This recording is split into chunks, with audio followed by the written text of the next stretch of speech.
Welcome to another Digital Wildlife Walk with myself, Russell James Headley. The title of this presentation is The Missing Wildlife of the Cape. So let's dive straight into this now. And this talk, as I mentioned to those viewers watching live, is all about the wildlife that used to be here in the UK that is now missing. That's both in the recent past, and as you can see from the picture, in much more of an ice age past. This is a look at the animals that were thriving here up until, in some cases, 10,000 years ago. And so Britain itself looked very different and much more like the African plain. Each animal you see in this picture was represented in British wildlife up until very recently in terms of natural history. So what was here, what went missing, and what role were they playing that we maybe don't have today anymore? Just a few Zoom tips. Of course, you can always stop sharing the video at the bottom left if the quality goes down. You are all muted, but at the end, if you want to ask an audible question, you can press the unmute button to ask. And throughout the presentation, you can also type a question in chat, which I'll answer at the end. So we're kind of looking at this presentation at the Ice Age and afterwards, the animals that were around during this time. So the Ice Age, or the Pleistocene epoch, is normally defined as the time that began around 2.5 million years ago and lasted up until just around 11,000 years ago, or 12,000 years ago, or thereabouts. It was a period where the Earth went into a colder patch, which had been a trend up until 2.5 million years ago. The Earth had been gradually cooling, and this was when it really shifted up a gear, where large parts of Europe, as you can see, formed massive ice sheets and tundra belts. And this ice ebbed and flowed over this 2 million year period, so that on occasion Britain would be covered in ice and uninhabitable, and in other patches the ice would retreat and animals would come in. So waves of big mammals would come and go in Britain. And there have been at least 5 documented major ice ages as a result. So the ice age is when the ice comes down across Britain and parts of northern Germany and northern France, and then it ebbs and disappears back up again as the temperature rises again. So it's been going up and down and up and down. And the animals, therefore, and the plants, all of them have had to be very adaptable to climate change. And a lot of them have survived that, but some of the creatures today, questionably, couldn't cope with the last shift. So I'm going to start by talking about an animal that actually today is making a comeback in Britain, which is the European beaver. Now, this animal was found in Britain up until the 16th century, when it finally disappeared, largely due to hunting, because people used to hunt these animals for their fur, which is obviously very thick because they're a water animal. They need thick fur to survive in the wet conditions. They were hunted for their meat, and they were even hunted for the oil that's on their fur called castorin, which is in the name castor fiber. So they were hunted for a number of reasons. Now, their reintroduction has been perhaps a bit controversial because their original reintroduction on the River Otter, ironically, in Devon, was not official. It was probably someone who wanted them to come back, but it hadn't gone through the proper checks and the official program. However, the beavers were left there to see just what would happen. And what happened was a couple of things. One of them being that the area behind the dams of the beavers bloomed in terms of biodiversity. The number of plant species exploded because the beavers create microhabitats behind their dams, and they have been found to help with flooding, or at least help prevent lowland flooding. And so that there are a number of projects popping up around the country experimenting with beavers. If I've just got one more person coming in, I'll just jump out and let them in. There we go. Here, one moment. So yeah, with the beavers, as I say, a lot of people like the beavers. A lot of people like the idea of them coming back. However, there is a slight thing about them, which is that the beaver is a herbivore. They eat leaves, as you can see. They also eat bark, and therefore, if left to themselves, To breed as rodents do, this is a rodent, so they breed fairly readily, they need some kind of management because otherwise they could cause serious damage to parts of the countryside and parts of the farming community as well. And that's not that's not too much to ask, because in the wild Britain before the big changes, there would have been predators to eat beavers and keep their numbers under control. And that's another thing that we've lost. So the bigger predators include the lynx, which went extinct around 700 AD. And this is another one that is in contention for being reintroduced. And again, it could play a really important role in British ecology. Eurasian lynx are found across Europe today, and they hunt things such as rabbits, hares, and young deer. That's their niche, to feed on the smaller herbivores. Now, at the moment, we don't really have anything that does that to that size. Obviously, foxes will take rabbits, but lynx will go for some of the smaller deer as well. And in Britain today, deer don't otherwise have that much controlling their numbers, nothing natural at least. That means that the deer number arguably is much bigger than it would be naturally. They eat a lot more, and they actually cause a lot more problems with humans in terms of car accidents and potential fatalities.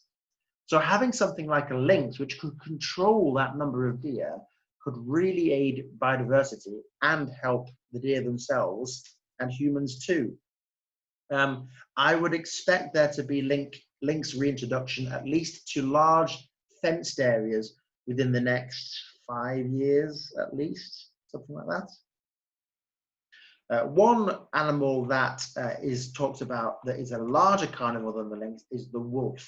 Now, the wolf actually lasted in Britain a lot longer than the lynx, funnily enough. It lasted until the 16th century before becoming eradicated as competition to humans and our livestock. However, the wolf itself, again, has great power to affect environments positively. The grey wolf would hunt larger species of deer and the adults, and in doing so, it can help habitats by keeping deer away from areas. There's a very good example in Yellowstone National Park in North America. It's worth a read, and you can look video as well, I think, on YouTube, where the grey wolf, when it was reintroduced, actually helped the course of the river become more stable. So what had been happening was the deer were focusing on the river verges and feeding on the trees and the saplings and preventing trees from establishing themselves. When the wolf returned, forget the scientific name, by the way, that should be canis, not lynx. That's incorrect there. I'll fix that later. When the wolf returned to the area, they hunted the deer around the water systems in particular, and the deer therefore stopped living close to the water. That meant that young sapling trees could grow up, the roots firmed the soil around the river, and rather than a straight course, the river started to meander and started to intertwine between different areas of the land, and therefore again created microhabitats for flowers. So it really is a cascading system. If you have a top predator, it has huge positive effects on the environment. But of course, the grey wolf was not the absolute top predator, because there was also the Eurasian brown bear in Britain. This became extinct much earlier, somewhere between 400 and 900 AD. We're a little bit unsure about exactly when that disappeared, but it was much sooner, much further in the past than the wolf. And the bear is a funny creature, really, because it is a carnivore. It will hunt deer and other carrion sources, but it has a lot of vegetation and fruit in its diet as well. So it's a bit of an omnivore. In fact, you could even suggest that humans, when we arrived, kind of stepped into the brown bear's niche as a top predator, but also one that fed on a variety of grasses and fruits and all sorts of different things, really.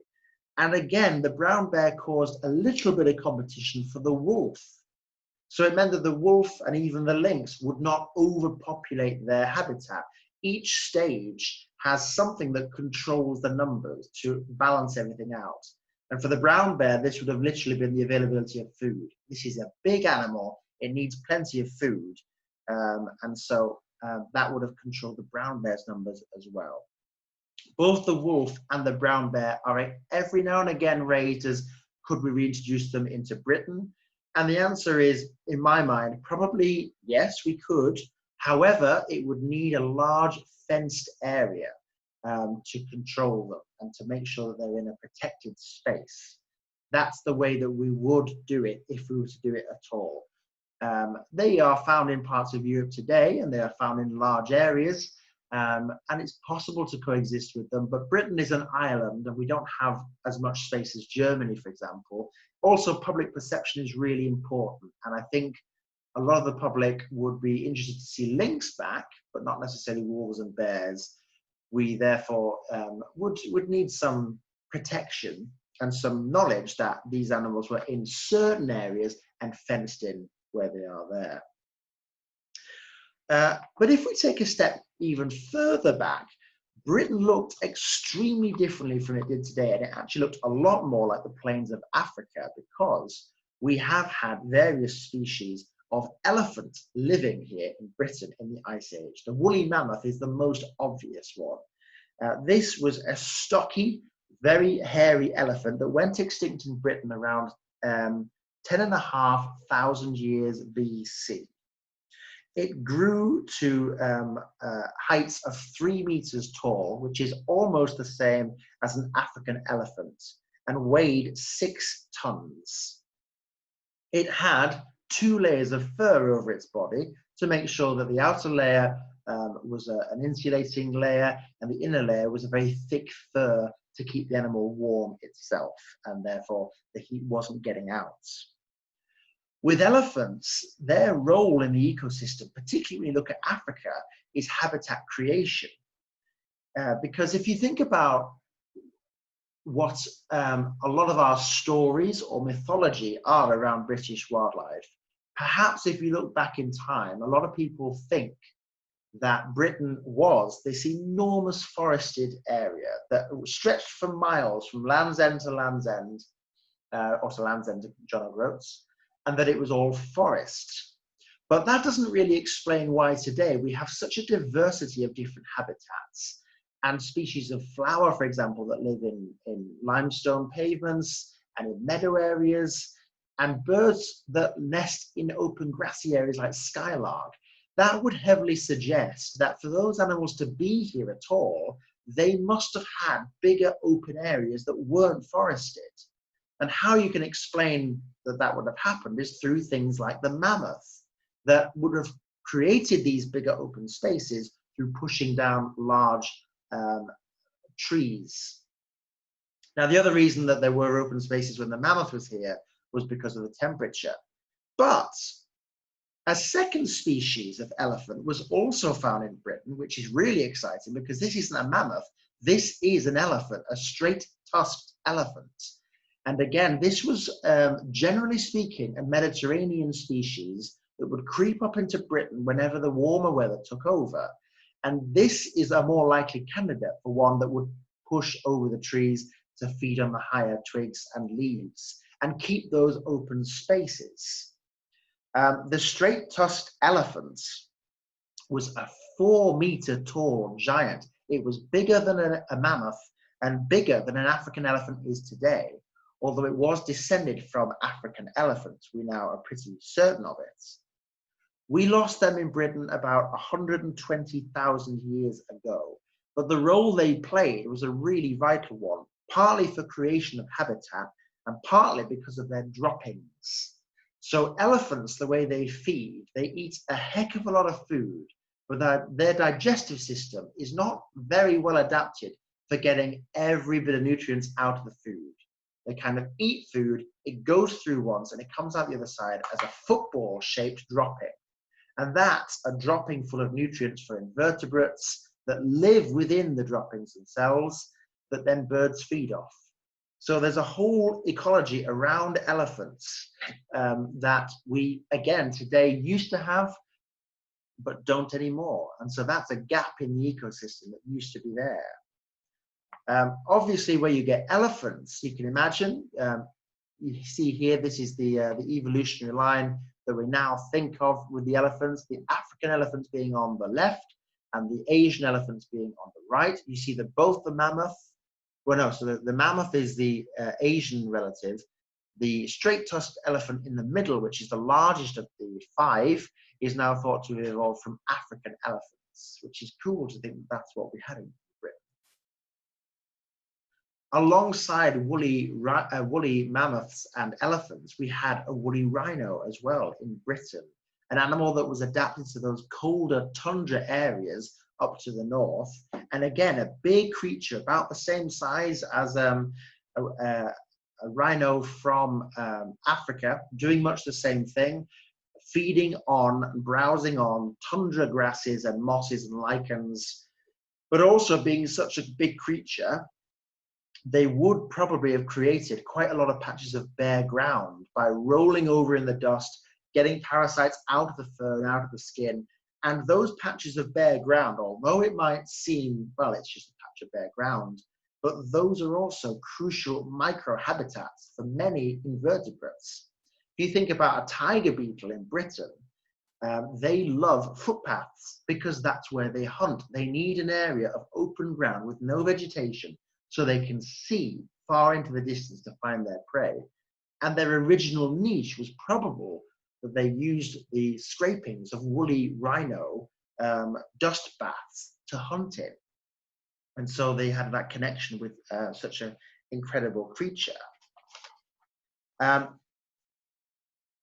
Not only was there a woolly rhino, but just like with the mammoth and the elephant, there was a non-woolly rhino in Britain called the narrow-nosed rhino, which again was more Mediterranean originally, moving up the country to Britain whenever you saw those hotter areas. This animal disappeared from Britain at the same time as the straight-tusked elephant. Again, about the same size as a white rhino and found right across Europe and Asia. And this animal was probably one that ate on grasses, but also browsed on scrub. And again, this is a conservation animal. It basically means that the scrub could never fully take over. And that imaginary woodland we have from Land's End to John O'Groats never could have taken hold because there were animals like this keeping it at bay. Unfortunately, these large animals all have fairly slow reproductive systems, which is part of the reason they probably went extinct through a combination of hunting from humans, from the change in habitat because we used fire to create massive open spaces and got rid of the scrub that they actually fed on. And also the climate change ultimately might have got the better of them by changing just too quickly for these animals to move enough to escape the extremes of the cold ice age. As well as massive elephants and rhinos, we also had the world's largest deer ever. The Irish elk, otherwise known as Megaloceros, had the largest antlers of any animal that has ever lived, and they measure 3.5 meters from tip to tip. When it was first discovered as a fossil, people were really confused about this animal because at that point, again, they thought of Ice Age Britain and historic Britain as being forested. But if this animal actually carried these enormous antlers on either side of its head, how could it possibly traverse a woodland? And of course, the answer is it didn't. The antlers were not designed for woodland. They were designed for an open habitat, which is just more evidence to prove that ancient Britain was probably much more like our modern Britain than we give it credit for. As in, there would have been woodland in pockets, in valleys and cloughs around brook systems where the bigger mammals couldn't go. And where they created these vast open plains, creatures like this survived. Again, this animal disappeared probably due to human hunting. There's some evidence that a tactic arose within humans that meant that they pushed and hunted and corralled Megaloceros into woodland. And when it got into woodland, the antlers actually got it stuck within the trees and the scrub, making it easier to hunt, unfortunately, so disappearing. Now, where you get big herbivores, you have got a problem potentially of them becoming too numerous and overeating and causing a problem for the ecosystem. But that's not a problem when you have mega carnivores alongside them, such as the scimitar-toothed cat, or Homotherium, which is often referred to. This is not quite a lion or a tiger or anything closely related to either of those two creatures. It's a saber-toothed cat, none of which survive today. You see the very short tail at the back of the body, one of the features of saber-toothed cats, but of course, in the mouth, you have these really long, dangerous-looking teeth. But those are the best thing to show what they hunted. So if you were hunting things like elephant or large deer, the tactic of a scimitar-toothed cat would have been to go through the throat. The two teeth you can see there are actually quite flimsy. They're quite breakable and quite delicate. You wouldn't have used them to tear off flesh. They are puncture teeth designed to go straight into the throat and cut the windpipe. And that is the sole purpose of having those teeth, to be able to bring down larger herbivores and keep their numbers under control so that they didn't get out of control either. This species, Homotherium, grew to up to 1.7 meters long and may have only gone extinct a few tens of thousands of years ago, just like the mammoth. So it lasted quite a long time into Britain's past. But once the big herbivores disappeared, so did this creature. And then we'll move to some really interesting creatures, because although the saber-toothed cats now are completely lost to time, there are a number of creatures that are very close to modern day animals, such as the cave bear, which was very closely related to the European brown bear, but this was a larger creature, a stockier creature, one designed for mountains and cold environments. Unlike the European brown bear, not unlike the European brown bear, this was a largely herbivorous creature that also preyed on flesh every now and again. So it was very likely that it competed heavily with humans for that niche of a generalist creature, one that could feed on almost anything it wanted to be able to put on enough weight. But in Britain, we also had a species of lion. Now, Panthera leosphalia, which is in the middle of the three here, is the subspecies of lion that we had in Britain. And although it is the same species as the African lion, it was 25% larger, and cave drawings have proved that it did not have the mane of the African lion. Instead, it had thick fur all over the body to keep itself nice and warm, and this was a top predator, one that our ancestors would have avoided at all costs. This was a herbivore control agent that kept the numbers of herbivores in check and made sure that none of them outcompeted each other, which meant that you had a good diversity of species you could find out there. As well as the cave lion, we also had the cave hyena, which again is the same species as is alive today. This is the spotted hyena, but it was a subspecies of spotted hyena. So it was larger, it was chunkier, the head was slightly bigger, and the fur all over the animal was longer. This is an illustration of what you would imagine the cave hyena to look like, acting in exactly the same way, a carnivore occasionally, but also a scavenger of dead carrion from other carnivores, a recycler, if you will, of the big carrion and the carcasses of Britain, and also a bone-crunching jaw that really could get into the marrow of most of the animals that have been hunted by something else. Again, disappearing maybe up to a few thousand years ago. But yes, hyenas, which we all think of as African creatures, actually are found right across Europe and indeed in Britain as well. Now, as I come towards the end of the presentation, there's a few creatures in here that are really interesting because, as I say, these are animals that are still alive today. And with some of them, there are various ideas to bring them back. So the aurochs was a species of wild cow. And in fact, the aurochs, although in history would probably have played the role of a bison in Britain, browsing on low scrub and vegetation and rolling in the dirt to make sure that those patches of, say, ponds or dried dirt were exposed and kept clear from vegetation. It is, in fact, the ancestor of all modern-day cattle. And therefore, the aurochs, although it went extinct in, say, the 1500s, I think, in Europe, it is now one of the most common mammals on the planet because every cow is descended from the aurochs. So therefore, there has been a project born to try and bring the aurochs back.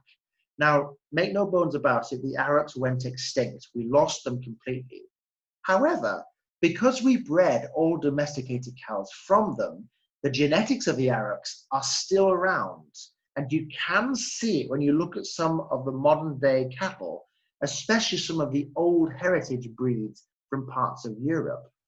And so in 2013, a project was established called the Taurus, or the Taurus Project, which was designed to breed back the aurochs. And this is literally known as back breeding, to bring a domesticated animal back to its ancestral look and appearance and genetic diversity. If this was achieved at some point in the next 20 years, you could end up with a very auroch-like cattle being released in parts of Europe to form these natural herds, and you could get their ecosystem services coming back. So rather than spending thousands of pounds on maintaining scrub and on bringing out small trees, which costs a lot of money, you could have an animal that could do that naturally and save all that money, whilst also keeping biodiversity high. Here's a list of some of the cattle breeds used in the Taurus program from across Europe to breed back this wilder version. And you see at the bottom there, the desired result is a wild aurochs. And that is a probable way that we will get that animal back. Another way of doing it is if you look at the steppe bison. Bison haven't been in Britain for quite some time, and when they were here, it was a species called the steppe bison. And what you see on the picture here is a list of the different bison species that you could find in the Ice Age. Our species was right dead set in the middle, you see there, which is Bison priscus. Now that disappeared completely. But despite that, at the other end of the spectrum, you see bison, which is the American bison.